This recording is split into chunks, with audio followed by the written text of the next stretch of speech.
Kaka-encash nyo lang? May accomplishment report na agad kayo? How can this be possible, Ms. Acosta? Hindi pa po yung final na accomplishment report, ma'am. Ang basis ko lang po yun kung magkano po Ilang ang klase i-release ho ko sa bang kanya. accomplishment report tayo meron? Isang final at isang hindi final? Is that what you want to tell us? Yung binigay po niya sa akin is for me lang po at sa kanya. Para lang sa aming dalawa, ma'am. Hindi po yun yung final na accomplishment report after the implementation of the program under confidential funds po. Okay, if you are saying that this is not yet final, then walk us through, enlighten us, narrate to us, ano ho bang pagkakaiba nung sinasabi niyong hindi final doon sa final? Ang amount po, ma'am. Amount? Yes po, ma'am. Okay, can you please be specific? Because we have here an accomplishment report for the last quarter of 2022. And since kayo naman po ang gumawa nito, and you prepared already for this hearing, I suppose, you are aware by heart kung anong laman ng accomplishment report na ito. Ano pong pagkakaiba nung hindi final sa final? Yung amount po, ma'am. Example, yung payment of rewards. Okay.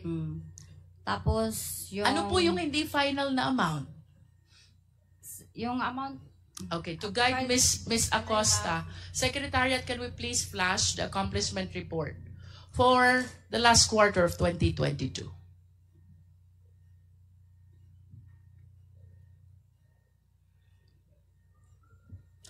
At kung may sinasabi po kayong accomplishment report na hindi final, will you be generous enough to share it with us?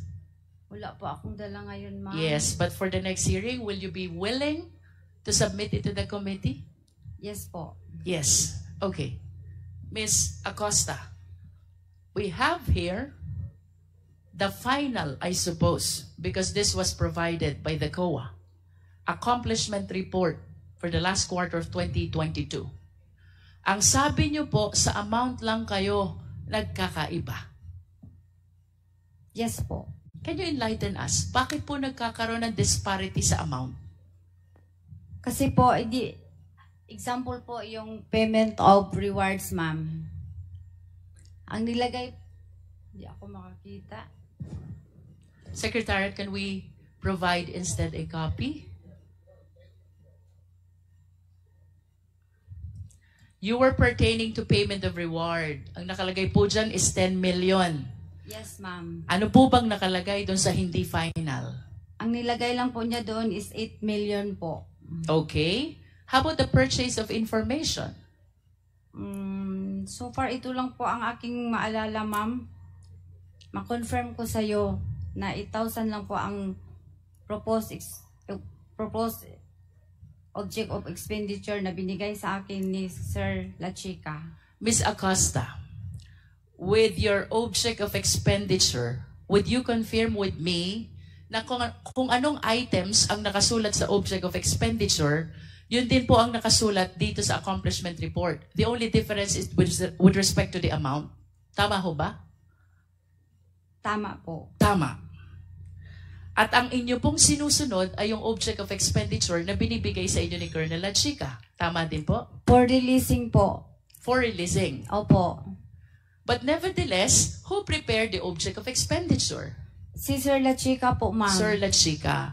Kung si Sir La Chica po ang gumagawa ng object of expenditure at yun po ang sinusundan nyo sa pagre-release ng confidential fund, tama po bang sabihin na si Colonel La Chica ang nasusunod sa preparation ng accomplishment report? Yes po. Pag binigay niya sa akin ang final na accomplishment report po niya, ma'am, after po, maubos na ang pera at na-implement na niya lahat ng maayos ang activities. I will remind you of your answer, Ms. Acosta. Ang sabi niyo po, si Colonel La Chica ang nasusunod sa preparation ng accomplishment report. Tama po? Yes po, ma'am. Okay. I wish to direct your attention to the left bottom portion of this accomplishment report, it says, prepared by Special Disbursing Officer Gina F. Acosta. Yes po. Is this not contradictory to what you said na ang nasusunod ay si Colonel Lachica? Gibase, pag final ko nito ma'am, gibase ko po to sa binigay ni Sir Lachica na final accomplishment report. So kinokopya ko lang po. Ibig sabihin, kayo po ay tagagawa lamang ni Colonel Lachica. Hindi naman po. So ano pong ibig sabihin nyo? Na ang sinusundan nyo ay kung anong gustong ipalagay dito sa accomplishment report, which is based on the object of expenditures provided by Colonel Lachica. Ang nilagay po niya sa object of expenditures po ma'am ay in connection na po sa aming prepare ng financial and physical plan po. Kasi kasama ko po siya paggawa ng financial and physical plan. Financial and physical plan. Sino po bang gumagawa ng financial and physical plan? Ang nagdra-draft po, ang nag-prepare ako po at si Sir Lachica. Okay. Ano po ba ang trabaho ni Colonel Lachica? Malapit na po akong malito.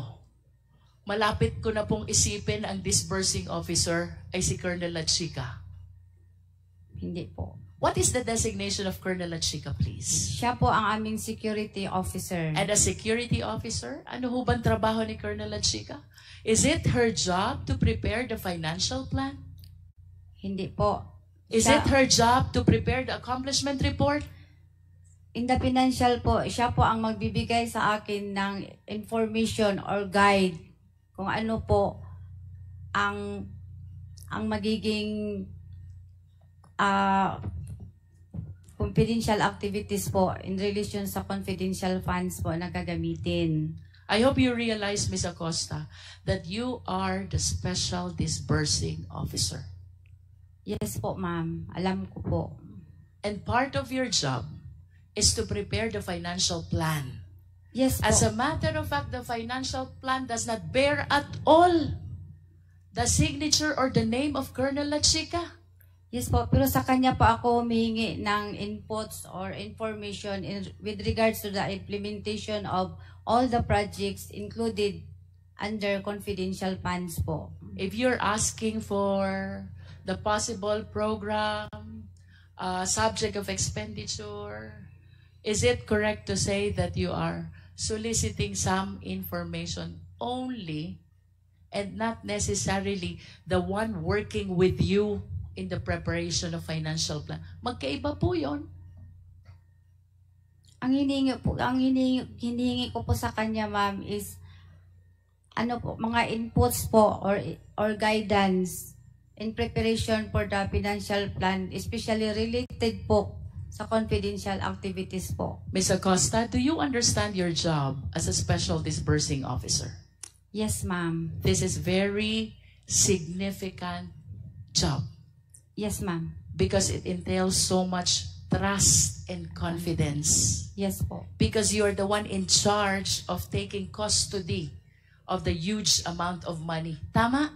Yes, ma'am. As a matter of fact, to ensure the fidelity of this money, nire-require pa kayo ng fidelity fund, bond. Ban. Tama po ba? Yes, ma'am. Then why do you keep on pointing to Colonel Lachica?